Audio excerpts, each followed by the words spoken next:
just the processing of bills now that are going in that are digitized and go through an approval process without having to open up an envelope or an email or whichever is quite fascinating to see it happening live. You're listening to the Dore podcast, where we spotlight the people, ideas, and businesses keeping Ottawa running.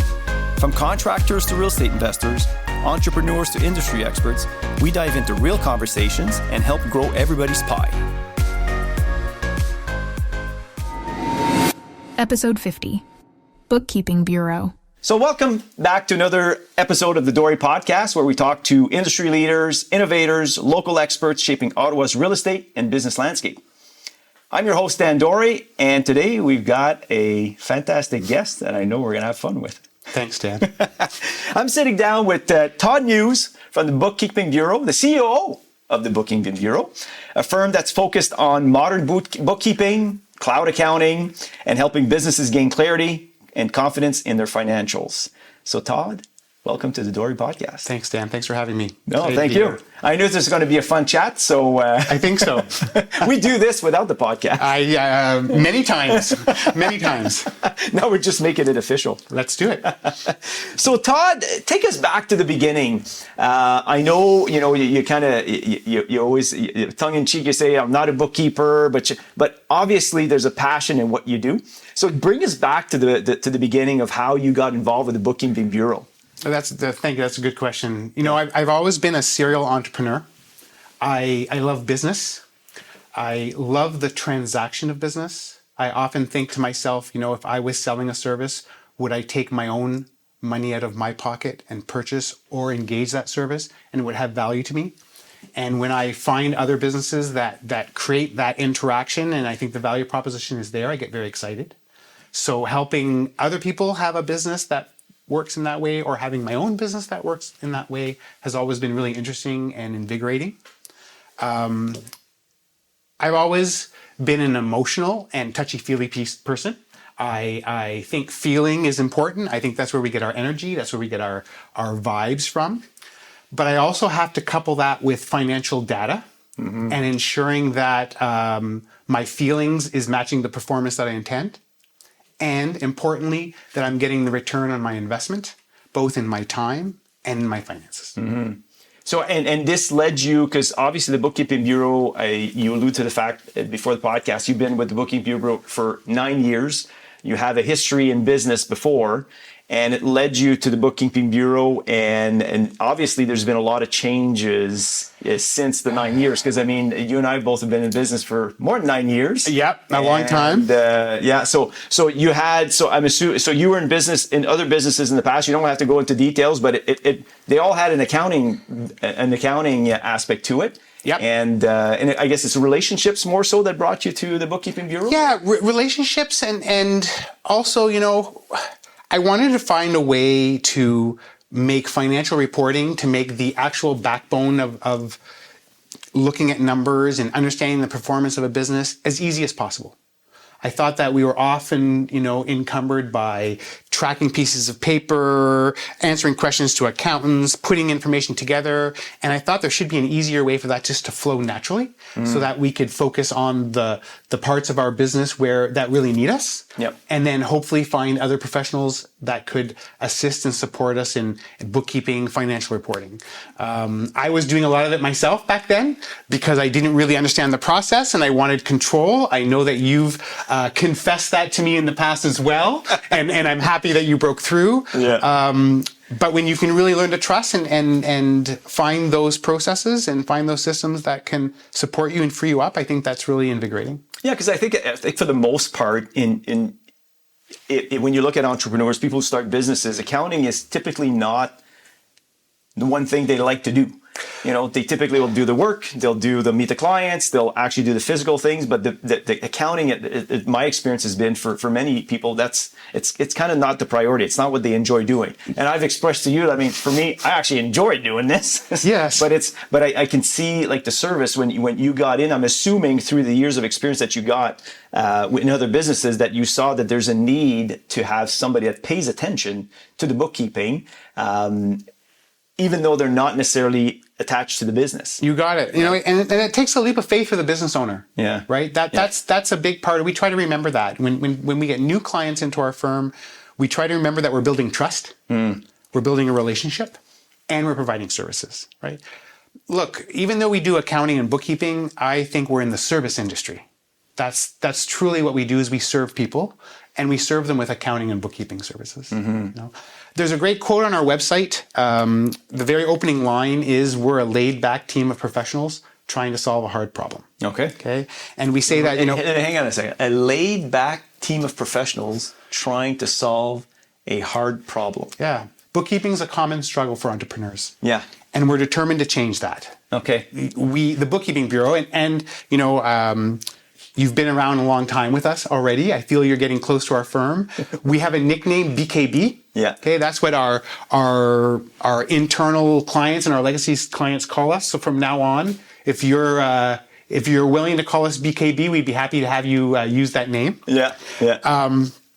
We have forward-thinking team members. We have great technology. We have awesome processes, and we're hoping to use that to take that struggle out of the hands of entrepreneurs. Yeah, no, and I've seen the effort and the leverage firsthand. So yeah, but I didn't always. So no, and you know what? I still think there's an opportunity for you to let go more. Yeah. We'll see. And that's a work in progress. We'll see. It's a work in progress. So the BKB, Bookkeeping Bureau, emphasizes modern bookkeeping and cloud accounting. Obviously, I think in today's world, the old days of manual anything or even having something on your computer is almost gone, I would suspect. So how has moving away from those traditional systems changed the way business owners understand and manage their finances? I kind of already know this from a personal aspect, but from you, from a client's perspective, that's a big change. From people doing things directly on your computer now to being essentially live, being able to operate from anywhere, and having data at your fingertips. How is that? How have you seen your clients benefit from those initiatives? Because you facilitate that. 100%. Yeah. It always bothered me, both as the business owner, consultant, and working as a chief operating officer in an accounting firm, that business people were looking at reports and data that were 6 months old, 9 months old, 12 months old. And when we start looking at what I call post-mortem accounting, we feel that that's meaningless. We feel like that's pure tax and compliance. But if somebody's looking at data that's 6 months old and thinks they're going to make intelligent business decisions moving forward, they're wrong. Yeah. We like to think that the modern tools in cloud accounting can help us migrate our focus from hindsight, which is the past, to insight, which is the future, or insight, which is the present, and then hopefully to foresight, which is the future. And when we choose our focus forward and we start predicting, then we can make really intelligent business decisions that will drive us forward. And you can course correct. You can course correct data that is accurate. Yeah. Because obviously, if you're looking at data that's 6 months old, then try to course correct now, then you're late. Look, hindsight. Working in the past, looking at reports that tell us how we did, is where most businesses using traditional accounting tools, traditional accounting methods, paper, what I call drop-off accounting workflows, which is, here's the last 6 months of data. When you've got this organized and into a report, call me, right? And I don't think that's a meaningful way to run a business. So we try to really move away from hindsight and into insight. So most of our clients, I would say, are living in the insight part of our business. And we look at reports that tell us how we're performing today. We look at delivering reports to our clients within 21 days of month end. And that timelines is really impactful. We love the aha moment when we sit down with our clients for the first time and deliver that first report to them and they go, wow, I've never seen data like that before. Look, it's hard to drive fast when you're always looking in the rearview mirror. Oh, yeah. Okay. Absolutely. Yeah. And again, it's hard to stay on course when you're always looking in the rearview mirror. Yeah. We need to look up, we need to look forward as business owners, and having data that allows us to do that is really powerful and impactful. And I think one of the things you alluded to in one of our first meetings a while back as well was the concept of budgeting versus forecasting, and how budgeting is static and for the most part, correct. And it's based on history and so on. Where forecasting is you're really taking the history and trying to forecast where things are going to, so you can course correct. Yeah. And I thought that was I've never been. I mean, in my active operations, I've never been huge on budgeting. For me, it was always, I don't know, it's reactionary, but based on what was happening, I always thought like budgeting was restrictive in some cases, because if there's an opportunity and we didn't have it in the budget, I'd still do it anyways. Correct. Because of, we saw an opportunity. So I always found that the forecasting mentality as opposed to budgeting was always interesting. And you can only do that when you have accurate data that's being fed in order to do so. You have to trust the data, right? You have to invest in the systems. Yeah. Forecasting is really interesting. Variance reporting, also really important. When you start to look at forecasting, and then when you get there, you need to sort of pop your head up and say, did I meet these goals? Why was I off? What worked, what didn't? And analyze that, and then make those course corrections moving forward. That's right. So I think I find that really interesting and impactful. In terms of the tools, the modern cloud accounting tools that allow us to progress from hindsight to insight to foresight. I mean, QuickBooks Online, the ability to connect bank feeds. Yeah, because correct me if I'm wrong, because at the BKB, you guys, it's all QuickBooks Online. Yeah, we made a concerted effort Yeah. to choose what we felt was the top in class product and build a very close relationship with Intuit. Let them know that we're using only their products, and partner with them so that we get early access, good training, excellent support, and that our team feels that they're using the best in class products. Right? Okay. It's hard to build a good house with crappy tools. Yeah. No, that's fair. That's fair. Because it's the somebody listening to this obviously would understand. QuickBooks, I think, is world renowned, anyways. But that's your tool. That's our tool that you use, and you use systems to really facilitate that. We call that the hub of our wheel. Okay. Right. And then we use, as you know, many other applications that wrap around QuickBooks, depending on the industry, the size of the business, the needs of the owner. We use a lot of great document management software that allows us to be paperless. It allows the business. Because it's all paperless. I'm assuming we are you're not 100% paperless. Yeah. We do not have a filing cabinet. The only thing that we have is a stack of minute books from back in the 80s that were never digitized. Yes. We have 3 scanners, huge scanners, and we're completely paperless. It also allows us to work remotely in any cloud environment and have full access to all of our documents, tools, and information. And I mean, this is my paranoid side asking this question. But if there's no paper and everything is digitized, what happens if that system is compromised or hacked or whichever? That's a great question, right? So we use redundancy, right? We do backups, we do downloads. Okay. A great example. Different than what QuickBooks does? Different than what QuickBooks does. Okay. Yes. Okay. To make sure that we have redundant data put in. Yeah, we do that in the back end. Okay.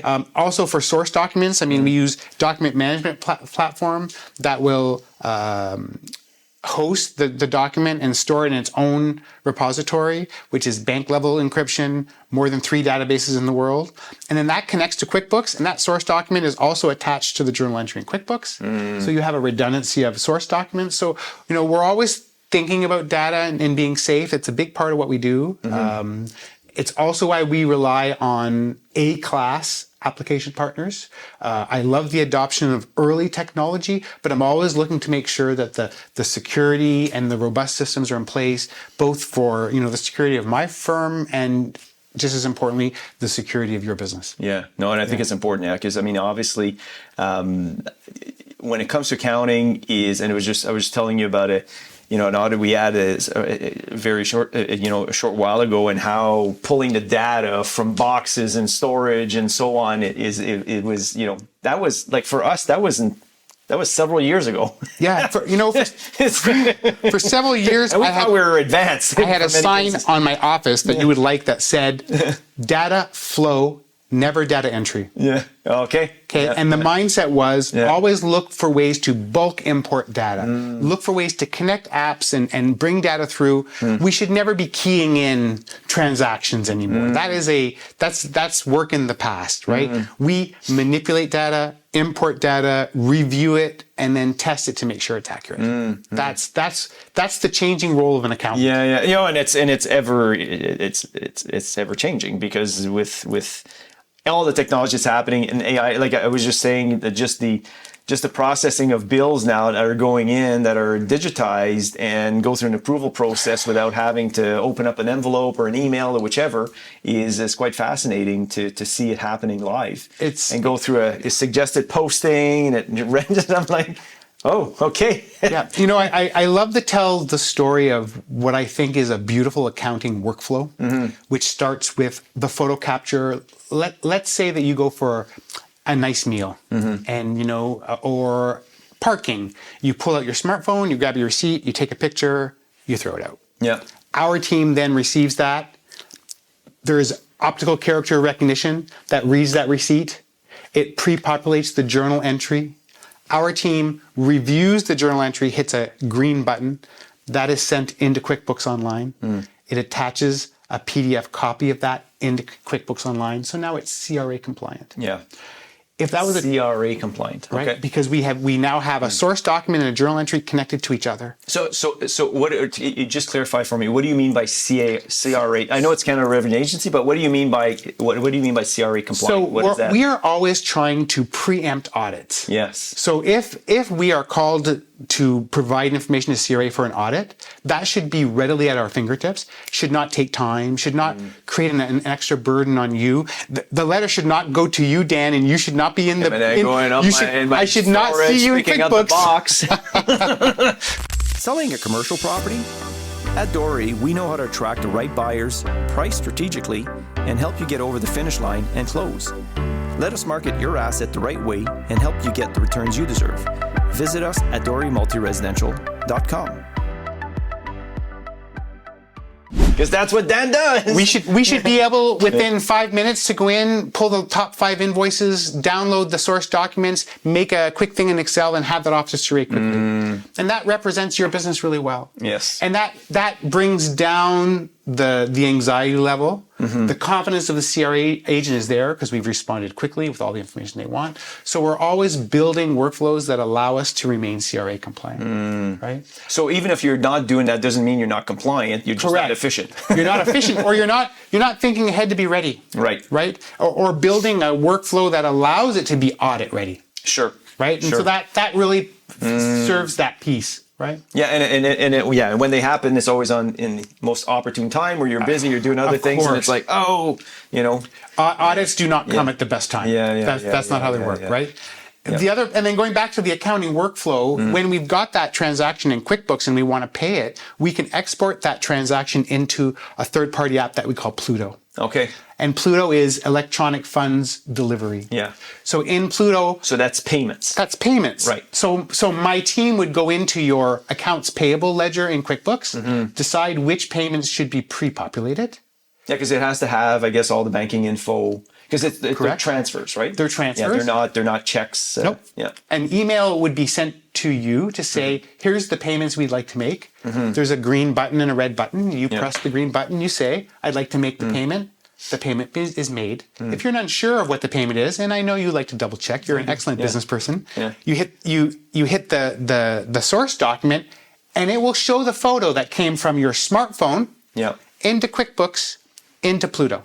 And I'll go even further, because the experience with this has been interesting as we've navigated this. Whereas it was as simple as, and this happened to me, where I submit a receipt, and then an hour later I'm like, I don't remember if I submitted this, so I submit it again, but the system recognizes it's duplicate. Or I've seen vendor invoices being submitted for different things, but for whatever reason, they were using the same invoice number.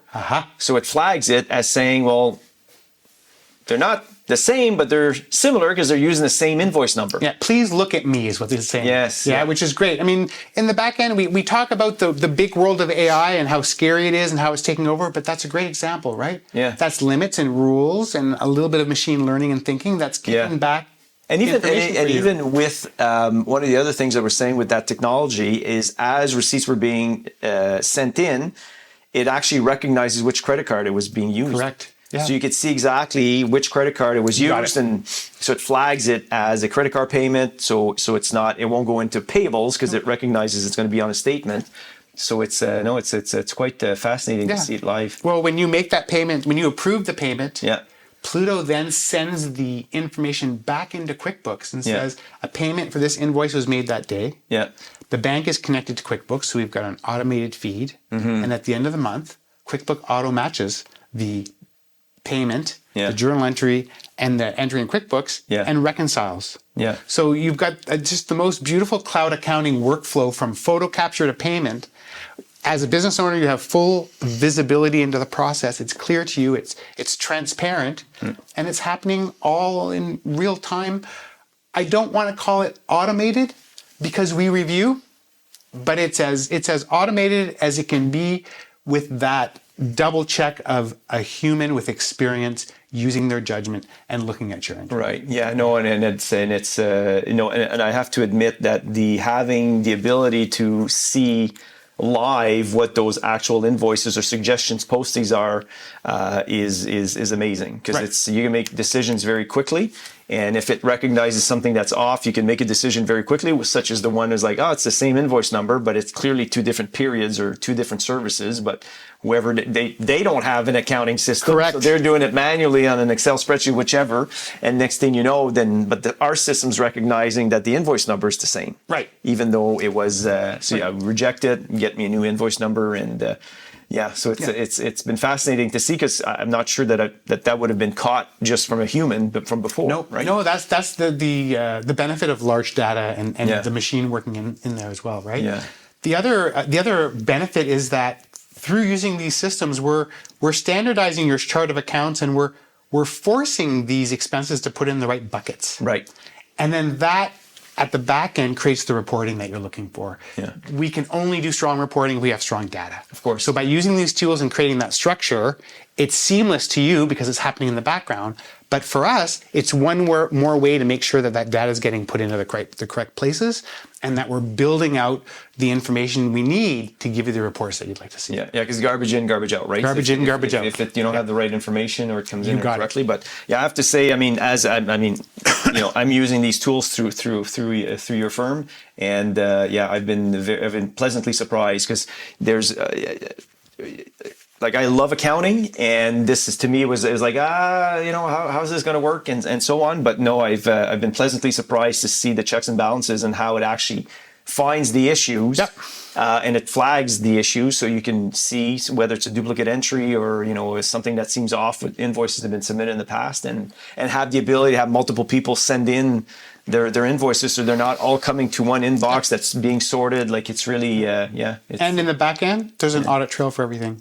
Who sent it, when, from where, so the amount of insight and transparency is really strong, and it's a big reason why we've adopted these tools both for our clients, and we use them in our own firm. Right. So we walk the walk. It's I've been to your office many times, and I didn't see a filing cabinet. So you can attest. I witnessed that. You've witnessed there's no filing cabinet. Even I'm like, where do they keep all the files? No filing cabinets. So fintech and automation are becoming very common in accounting. How do you decide which tools that genuinely add value versus the one that just add noise? When you evaluate, because you said at the beginning that you'll look at new technology, but you also want the safety aspect. But there is such a thing as having new technology that is cool, but it really brings no value or no output. Like, how do you evaluate, saying we're going to add this technology or not? Yeah. Well, thankfully, I have a team of accountants around me because I can be very easily enticed by shiny things. Sure. Right. So I'm the one who does most of the initial discovery and research. because we are so closely connected with Intuit, and they many years ago named our firm as a firm of the future, which is a very prestigious title. Intuit named our firm a firm of the future. Ah, nice. They only do a few firms every year. And as a result, that has allowed us to interact with their development team, their tech team, and their senior team in Canada. We're always looking at not only is what QuickBooks working on, but what are their app partners working on? Because the other tools you were saying earlier, they're not Intuit tools. They're not Intuit tools. They're compatible with Intuit, They're but they're not. compatible via what we call APIs, application programming interfaces, which is how two web-based programs talk to each other. Intuit provides access to these third-party tools that they vet, and then we, via our relationship with Intuit, have an inside perspective on what new tools are coming, how they're being used, what the functionality it is. So we often use that as our jumping off point. In addition to, we attend, accounting conferences, we attend workshops, we get out into our community to learn and see what other firms are using. We test, break it, test some more.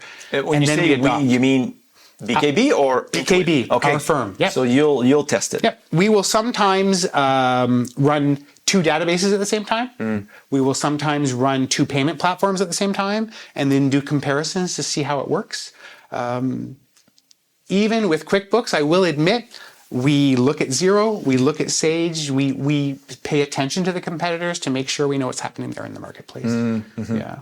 No, and I mean, and bookkeeping, it's only so if somebody comes in and has another type of software, I'm assuming that's not the client avatar for you, right? No, we try not. No, we don't get sold much one-off software. No. We're really looking at enterprise, Yeah. tried and tested software. Yeah, with the expertise, because the team. Yeah, of course, right?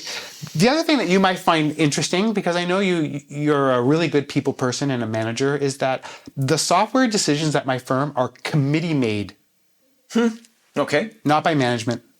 Committee made. So I will identify what software I think. So you come in and say, this may be interesting. Explain that to me. What does that mean? So I have a committee of 6 people that have been voted. In your firm? In my firm, voted by the staff that represent the team, and they make the final decisions on which products that we choose.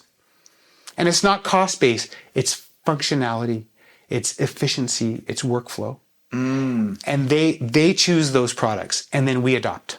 Okay. And that has gone a long way into creating ownership over our tech stack. Yes. Because they really feel that they have a voice. And at the end of the day, Dan, they use these tools a lot more than I do. Of course. So they should have a voice in choosing the tools that we want to use. Yeah, that's brilliant. That's brilliant. Almost seems like you have experience with people. I do. Yeah.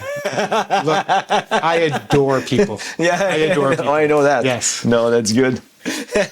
Yeah, that's a very I mean, kidding aside, because new technology is not always welcome by everybody, because the end user is like, well, what is this exactly going to do? And obviously, if it's more efficient and it makes their job better, it's more efficient, more accurate, of course, whatever advantage, then it's a benefit. But so I find it interesting that it's committee based. Yeah, it's we have a very interesting decision-making matrix at our firm. It goes like this. If we have an important decision to make, we consider our employees first. They drive the business. They do the work. They're the superstars. We consider our suppliers second. Without strong, invested suppliers supporting my team, they can't do their work. If they aren't getting the answers to their problems from their suppliers, maybe the transactions aren't flowing. So employees, suppliers, you're third, Dan. Yeah. Customers the are customers third. number third. Okay, third. But I feel a bit more privileged because you haven't mentioned you yet, so I'm ahead of you. Stakeholders are fourth. Okay. Because I believe if we keep making the right decisions for our employees, if we empower them, train them, enable them, they are going to make the right decisions. They are going to drive the business. If the suppliers support them and they feel supported by the suppliers, they will take ownership over the teams, and that will result in the services that you feel. Right? So we use that decision-making process. And so when I start thinking about new tools and applications, it only makes sense I would ask my employees first. Yeah. Absolutely, like you said, they're the ones that are using it, and I mean, because I can see, you know, the shiny object, you know, syndrome that I think we kind of both share. Of course. Whereas you look at it, but then you have to look at what is this exactly going to do, right? Yep. Is it just displacing work, or is it actually Correct. making it better? Yeah. Did you change 6 for a half dozen? That's the issue. Oh, it's much nicer, yeah, but But. did we really advance the? Yeah, no, I get it. So. Yeah, no, that's yeah, and I mean, as companies grow, I mean, the financial complexity grows with them. What do you like? What are the most common bookkeeping or accounting challenges you see when businesses are scaling? Is like, what are the bottlenecks? Is it the guy? Is it the technology? Is it a combination of both? Like, from an accounting perspective, as businesses scale. Is it a software that can't keep up? Is it dated practices? Is it the bottleneck management? Is it? I think there's two parts to that answer. Yeah. So the first part is we are careful to qualify our clients before they arrive at the bookkeeping bureau. Okay. Okay. So I won't hire a client that cannot fill out an online PDF form. I will not hire a client that's not willing to go paperless. I will not take a client that isn't going to be able to read reports online or understand the cloud. Okay. So in order to really benefit from our value proposition and the style of our work and our tools, you need to be tech savvy, you need to be invested, you need to be willing to adopt. If you're not there, but you say you want to get there, we'll get you there. If you're already there, you're a great fit.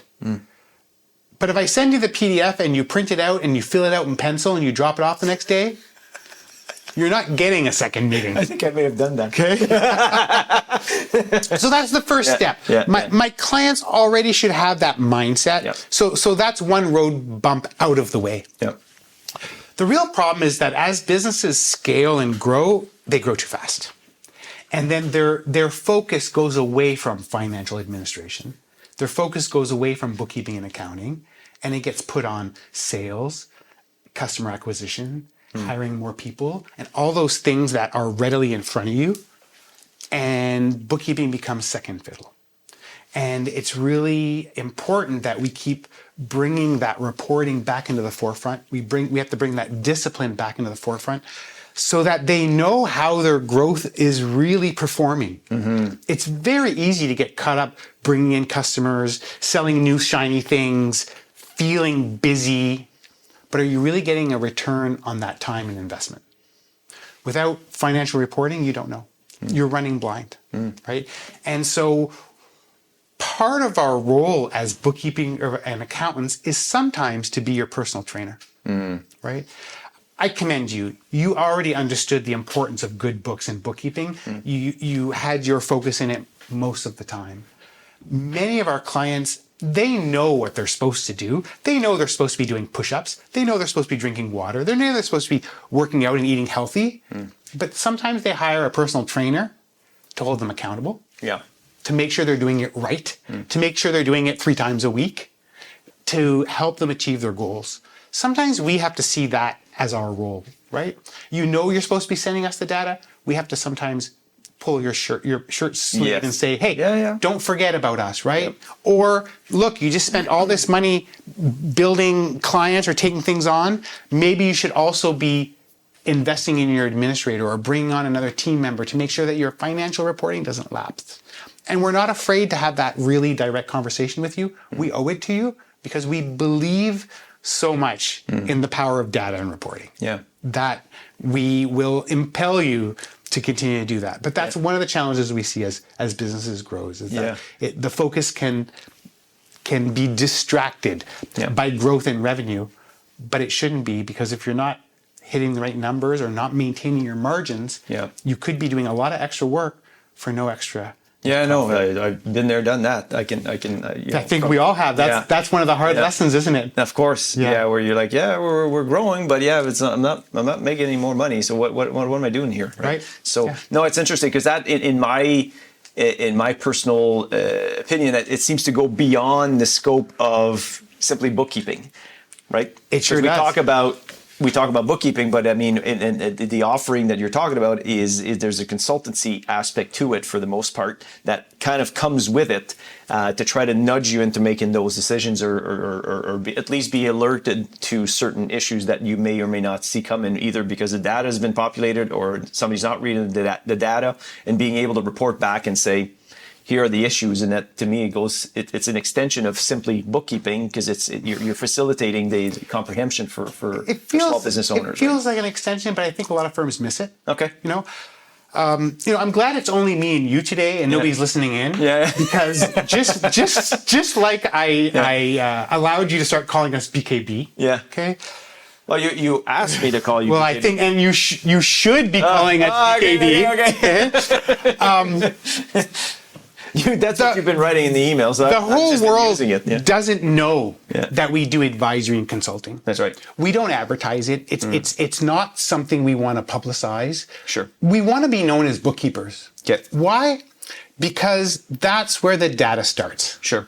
I cannot do good consulting, advisory, virtual CFO services, forecast, projections, good corporate tax work if I don't have clean books. So we always bring businesses into our firm with a bookkeeping mandate. And then from that safe place, from the data that we now control, that we start to build and trust, we can then confidently and safely start to offer you advisory services, virtual CFO services, consulting services.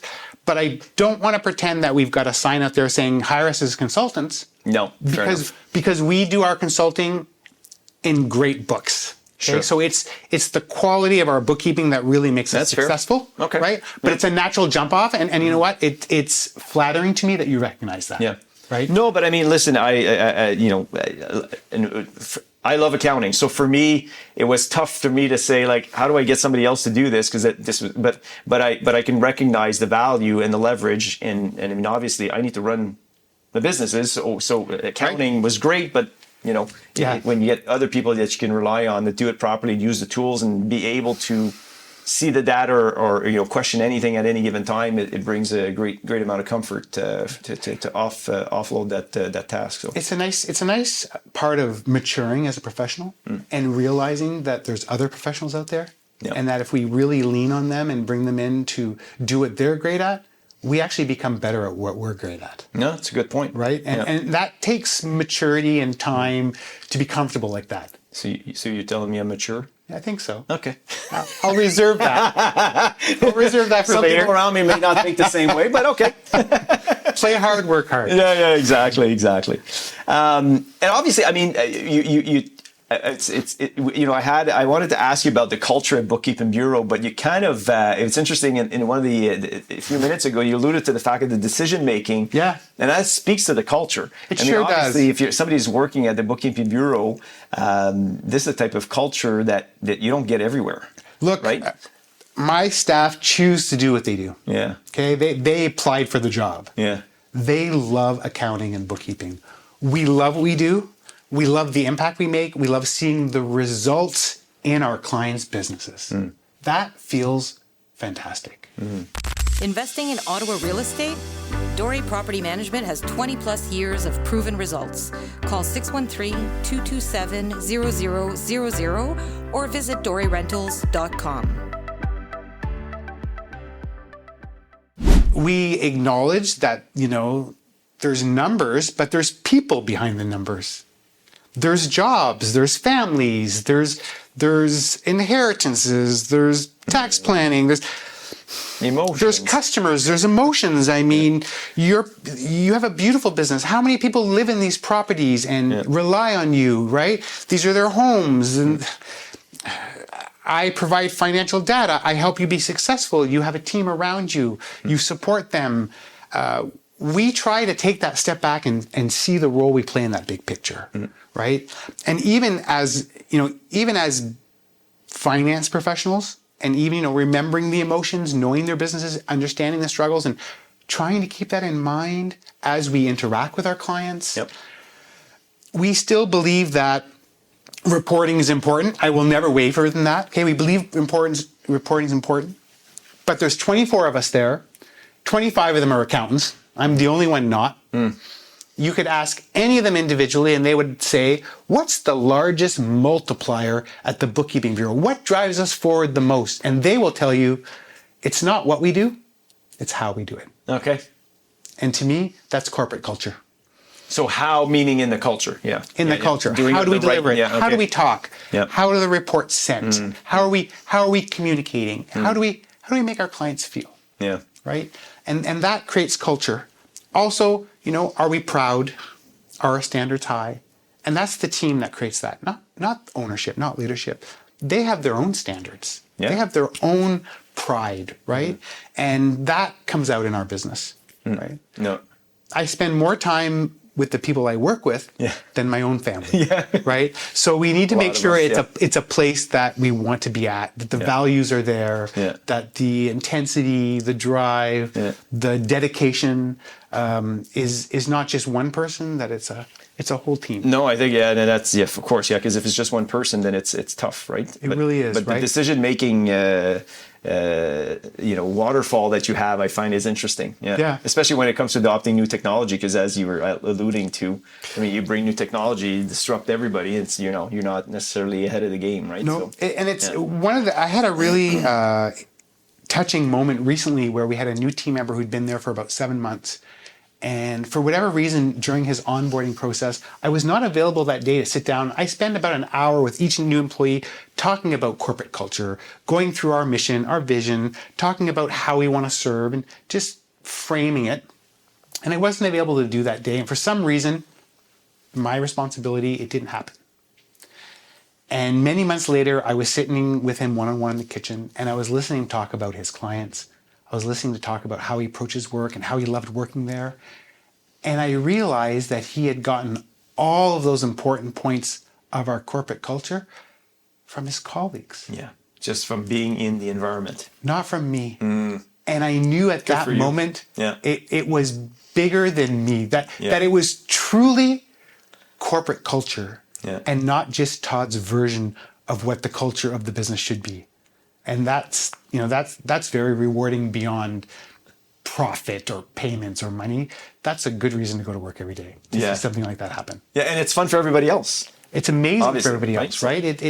And we do it right, you feel it when you come in our place. Yeah, Right? absolutely. You feel that culture, you feel that pride, that intensity, that wanting to do great work. Yeah. Right. Yeah, no, that's awesome. That's awesome. That's great. And one of the questions I always like to ask is, any top voices, that you listen to, whether it's social media or like in accounting. And for you, perhaps there isn't, but there's, how do you stay in the game? Is it just attending Intuit conferences or, or just trying to, because I mean, obviously we're not hiding behind the fact we were chatting about AI just before starting the podcast. I mean, we're in business. We know AI is here. It's going to change. It'll disrupt. It'll advance. I mean, I think it's important to take advantage of what's there, equip our people with the tools so that they can be a lot more efficient. So how do you stay in the realm in the accounting world to make sure that you're always on the cutting edge? One of my favorite ways is I have a word that we made up during COVID called coopetition. Okay. And coopetition means don't be scared to reach out to your competitors and share. Okay. Don't be scared to call the other 5 firms that are in your demographic and size and invite them for lunch and say, here's what I'm thinking about next. Have you guys considered this? Look, the name of your podcast is Everybody Gets Pie? Yeah, no. We want to grow. We want to grow the pie. Well, I was expecting pie at the end of this, okay, so we'll get you some There's pie. going to be some disappointment. Oh, you thought you were coming here for pie? I thought I was coming here for pie. I know. So that was kind of misleading. So I mean, the pie is big. Yeah. The city is big. There's a lot of great work. We do not have to fight over each other's pieces. So if you can engage with other business owners doing the same thing that you are, and you can talk about struggles and how you're solving them. You can talk about your worries and do they have the same worries? You can talk about partners and are they facing the same challenges or are they using something different? And have a safe space to have that conversation. I come out of those meetings sometimes just completely lit up and motivated with all sorts of new initiatives. And that has been really good from a leadership, and the person who has to sort of push ahead and create vision. That's where I get a lot of my inspiration and feelings from. So. That's awesome. That's a great suggestion. Yeah. I do that all the time too. So You do. I do. That does not surprise me for a second. Yeah. What I like to do is I like to have, lunch or meet people that are 20, 30 years my senior and try to just absorb the experience, the knowledge, maybe not so much with technology, but just how do you deal with problems and challenges and it's I think it's good and a lot of times we're in the same industry. Of course. I've had lunch last week with a competitor and trying to get a sense of what, because we all have the same types of challenges and competition. Yeah, exactly. Yeah. Right? You all have the same edge. And you know what? You don't need to go into those things and come out with like a list of 10 brilliant ideas. No. One nugget of gold. That's right. That you can bring in. And sometimes it's mutually beneficial. We can serve clients better. We can, of course we can. Yeah, right? Yeah, we're in it together. So that's where I personally find that. And of course, I read a lot. I watch webinars. I listen to podcasts. I do those things. There are some great thought leaders in our industry that we pay close attention to. But really working with other accounting firm owners and managers and listening to them and sharing shared challenges and shared experiences is really where I find the most of my motivation and my vision. That's good. I'm sure they get the benefit too. They sure do. Right? Yeah. So, Todd, this was a fun I knew this was going to be fun, but thank you for coming to join me today and having this conversation. And I think anybody that's in business obviously needs of course the bookkeeping. They have to do the bookkeeping, whether they do it themselves or internal or from a professional company like yours. So I think anybody that has will get something out of this. So thank you for joining us today. My pleasure. It was really nice being here, and I've really enjoyed getting to know you, serving you, and working together. But no pie. No pie. So for anybody who wants to reach out to you or the Bookkeeping Bureau, the website is bookkeepingbureau.ca. Correct. Like book with and K and a K again for bookkeeping. That's horrible. We had 2 O's, 2 K's, 2 E's. Yeah. No, that's okay. .ca. .ca. And also, is there LinkedIn or do you have other ways that people can reach out to you? I do have a profile on LinkedIn, and my contact information is available there. Okay. We also have a contact us form on our website, and all of those notes get sent to me directly from my office manager. Look, if anybody out there has a business with unreliable books, messy data, and not receiving financial reporting, and they'd like to talk to me, our first meeting is complimentary. I love discovery calls. You may not be my next client, but you may know somebody that is. So I would encourage them to reach out to me and find out more. Yeah, and I can speak from personal experience. It's meeting you originally through a mutual connection. It's been very very enlightening, and hopefully we can do business for a long period of time. So. I hope that we can grow together, Dan. That's good. So to all our listeners, thank you again for tuning in to another episode of the Dore podcast. And don't forget to like, subscribe, and turn on your notifications and never miss a new conversation. I'm Dan Dore. We'll see you next time. Thanks, Dan. Thank you. Thanks for tuning in to another episode of the Dore podcast. If you're an entrepreneur or investor focused on real estate in Ottawa, we want to hear from you. Apply to be a guest and check out our video content anytime on YouTube.